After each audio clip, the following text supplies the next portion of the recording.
CBS 뉴스는 CBS 홈페이지 cbs.co.kr이나 노코뉴스 홈페이지 노코뉴스.co.kr, 스마트폰 애플리케이션과 팟캐스트를 통해 다시 보고 들으실 수 있습니다. 이어서 부산 소식입니다. 부산의 한 의약품 도매업체가 야외 주차장에서 상하차 작업을 진행해 의약품 안전이 도마에 오르자 보건당국이 긴급 현장 점검에 나섰습니다. 의약품 안전 사각지대가 발생하지 않도록 다른 지자체와의 협조를 통해 관리 감독을 강화하겠다는 의지도 밝혔습니다. 정혜린 기자의 보도입니다. 경남 김해시 서부보건소는 지난 3일 부산 사상구 보건소의 협조를 받아 사상구의 한 야외 주차장에 대해 현장 단속을 벌였습니다. 이곳은 의약품 도매업체인 A사가 비가 오는 날씨에도 무방비 상태로 야외 상하차 작업을 벌여온 곳. 보건당국은 야외 상하차 작업이 이뤄지는 현장을 적발하기 위해 불시에 해당 주차장을 찾았지만 이미 A사가 작업 장소를 옮긴 뒤였습니다. A사는 부산 CBS 보도로 의약품 안전성 논란이 확산하자 인근 창고를 임대해 급하게 작업 장소를 옮긴 것으로 확인됐습니다. 사상구 보건소는 A사가 새롭게 작업 장소로 정한 창고의 주소를 확보하고 추후 현장 점검에 나설 예정입니다. 김해시 서부보건소 관계자입니다.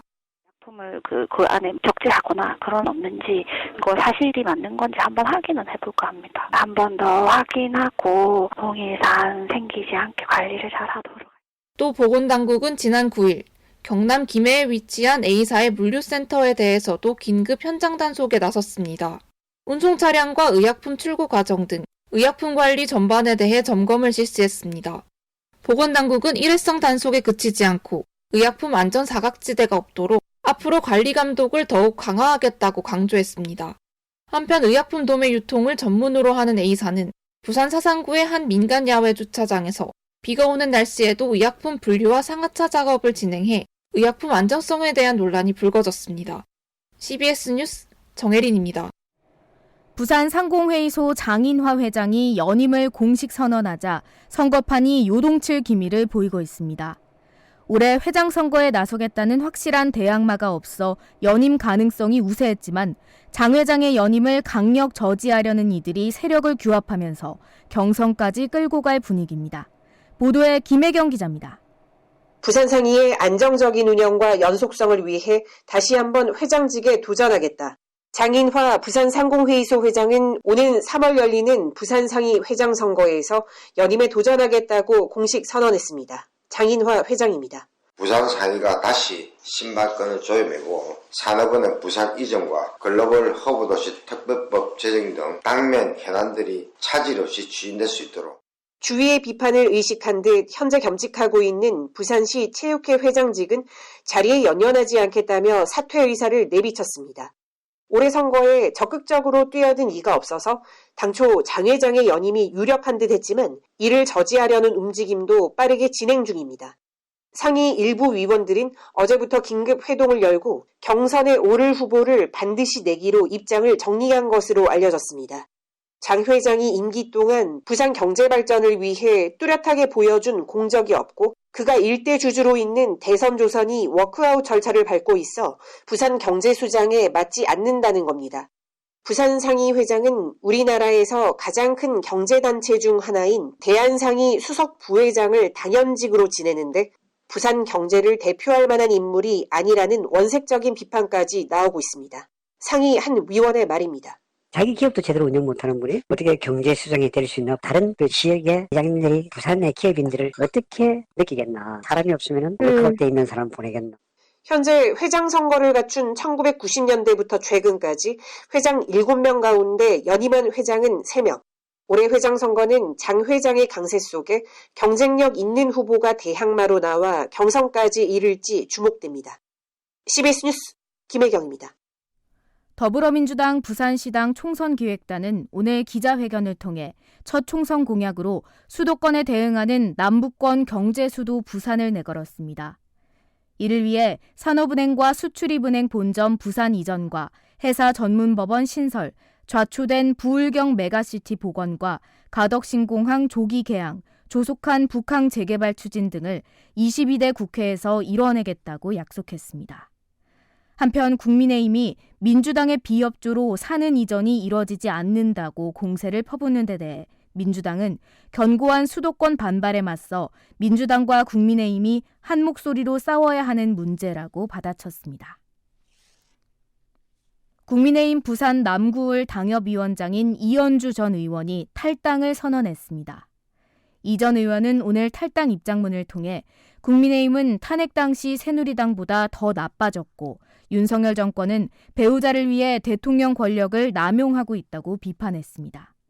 그러면서 더는 보수도 아닌 김건희당, 검찰당이 된 국민의힘에 더 이상 희망을 찾기 어렵다며 국민의힘을 탈당해 나라를 위한 좋은 정치를 하기 위해 노력하겠다고 설명했습니다.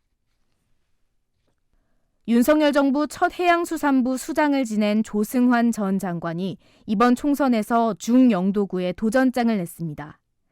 조 전 장관은 오늘 기자회견을 통해 30년간 정책을 다룬 경험을 살려 부산에서 가장 늦고 낡은 중구와 영도구에 변화의 바람을 일으키겠다며 국민의힘 중영도구 총선 후보로 나서겠다고 선언했습니다. 영도구 출신인 조 전 장관은 행정고시로 공직에 입문해 부산지방해안수산청장과 해양수산과학기술진흥원장 등을 거쳐 윤석열 정부 초대 해양수산부 장관을 지냈습니다. 4살 난 딸을 굶기고 때려 숨지게 한 비정한 친모와 함께 살며 학대를 방조한 여성에게 항소심 재판부도 중형을 선고했습니다. 부산고법 형사 1부는 아동학대 살해 등 혐의로 재판에 넘겨진 동거녀 A씨의 항소를 기각하고 징역 20년을 선고한 원심을 유지했습니다. A씨는 2022년 12월 금정구에서 친모 B씨가 4살 딸을 학대해 살해한 사건과 관련해 폭행이 상습적으로 이루어진다는 사실을 알면서도 모른 척하고 사망 당일에도 구호 조치를 하지 않는 혐의로 재판에 넘겨졌습니다. 올해 초등학교 취약 대상 아동 중 소재가 파악되지 않는 아동은 부산의 경우 11명인 것으로 나타났습니다. 부산시 교육청은 지난 3일부터 6일까지 298개 부산 지역 공립초등학교에서 실시한 올해 취약 대상 아동 예비 소집 결과 11명의 아동의 소재가 파악되지 않았다고 밝혔습니다. 이들 아동들은 거주 사실이 공식적으로 확인되지 않았으며 부산시 교육청은 관할 경찰서에 수사를 의뢰하는 등 아동 소재와 안전 확보에 나섰습니다. 부산시가 고독사 예방을 위해 사회적 고립 대응 정책을 추진합니다. 시는 대상자 발굴과 지원, 기관 연계, 전담기관 구축으로 이어지는 사회적 고립 대응 추진 체계를 확립하고 대상자가 스스로 고립에서 벗어날 수 있도록 한다는 목표입니다. 구체적인 추진 과제로는 청년 근로지원 및 장노년 고용 연계, 청년 주거비용 지원, 세대별 건강 지원 및 공동체 활성화를 위한 공간 조성 등을 지원할 계획입니다. 부산의 한 오피스텔에서 20대 여성이 추락해 숨진 사고와 관련해 경찰이 사건 당시 같이 있던 여성의 남자친구를 입건해 조사하고 있습니다. 부산진경찰청은 숨진 여성의 남자친구인 20대 남성 A씨가 사건 전에도 여성을 폭행했다는 진술 등을 확보해 폭행과 협박 등 혐의로 불구속 입건했습니다. A씨는 여성이 추락했다는 사실을 처음 119에 알렸고 사건 당시에도 함께 있었던 것으로 전해졌습니다. 끝으로 날씨입니다. 부산은 온종일 비가 내렸으며 지금까지 내린 비의 양은 10mm를 기록하고 있습니다. 이번 비는 오늘 밤까지 내린 뒤 모두 그쳤다가 주말인 모레 다시 내리겠습니다. 부산 지역 현재 기온은 8.2도, 습도는 90%입니다. 부산 CBS 저녁 종합 뉴스를 마칩니다. 지금까지 진행해 엔지니어 박상대, 기자 박진홍, 아나운서 하효진이었습니다.